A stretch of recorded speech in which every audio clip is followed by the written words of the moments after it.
Hei kaikki! Tervetuloa kuuntelemaan tarinaa Pikkukarhun hammasseikkailusta. Käykäähän oikein mukavasti aloillenne, niin aloitetaan. Olipa kerran. Kauan sitten. Syvällä metsän suojassa. Aivan ihana pieni ja lämmin mökki. Ja siellä, tiedättekö, siellä asui pikkukarhu yhdessä äitinsä ja isänsä kanssa. Kuvitelkaapa.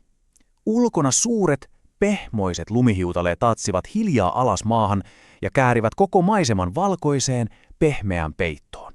Ja mökin sisällä siellä takka tuli loimusi niin lämpimästi ja levitti ympärilleen sellaista pehmeää ja rauhoittavaa valoa. Kaikki oli niin kovin rauhallista. Mutta sitten jotain tapahtui. Sinne pieneen lämpimään mökkiin hiipi pieni huoli. Kävi nimittäin niin, että eräänä iltana päivällisen jälkeen pikkukarhu oli ehkä saattanut syödä 1 tai ehkä 2 karkkia liikaa. Ja kun hän sitten illalla harjasi hampaitaan ennen nukkumaanmenoa, hän huomasi jotain outoa. Hän katsoi ihan tarkasti omaa kuvaansa peilistä, vähän kallisti päätään puolelta toiselle, ja sitten hän kuiskasi ihan hiljaa itsekseen. Hampaani tuntuu vähän väsyneeltä. Äiti karhu kuuli sen pienen kuiskauksen. Hän tuli pikkukarhun viereen, silitti lempeästi tämän päätä ja sanoi oikein lohduttavalla ja pehmeällä äänellä. Älä huoli, rakas. Huomenna menemme hammaslääkäriin. Jo niin, seuraavana aamuna alkoi heidän matkansa metsän halki. No, kun he sitten aamulla lähtivät matkaan, pikkukarhun vatsan pohjassa tuntui sellaista pientä kipristelyä. Tiedättehän, ajatus hammaslääkäristä nimittäin jännitti häntä vähän. Mutta onneksi isäkarhulla oli lämmin ja vahva ääni, ja se rauhoitti häntä, kun isä sanoi näin. Hammaslääkärit suojelevat hampaita, aivan kuten me suojelemme sinua. Nuo isän sanat todella auttoivat, ja pian he olivatkin jo perillä. Hammaslääkärin vastaanotto sijaitsi metsän kaikista rauhallisimmassa nurkassa ihan suurten vanhojen kuusien suojassa. Ja arvatkaapa, kenet he siellä tapasivat? No, ystävällisen tohtori Majavan tietenkin. Tämä vastaanotto oli todella miellyttävä paikka. Se oli hyvin siisti ja siellä tuoksui raikkaalle ja puhtaalle. Valotkin olivat niin pehmeät ja lempeät, melkein kuin siellä omassa kotimökissä.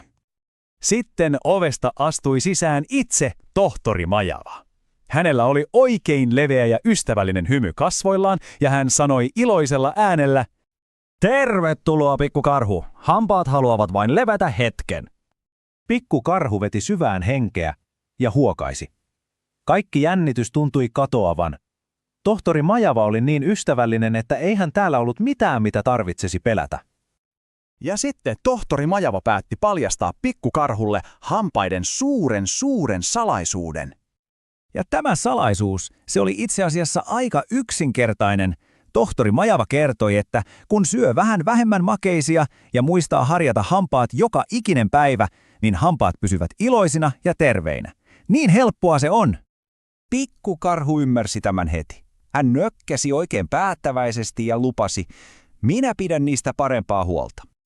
Ja niin, seikkailun jälkeen koitti taas ilta. Ja oli aika sanoa, hyvää yötä, hampaat. Kun he palasivat takaisin kotiin omaan mökkiinsä, aurinko oli jo laskenut mailleen.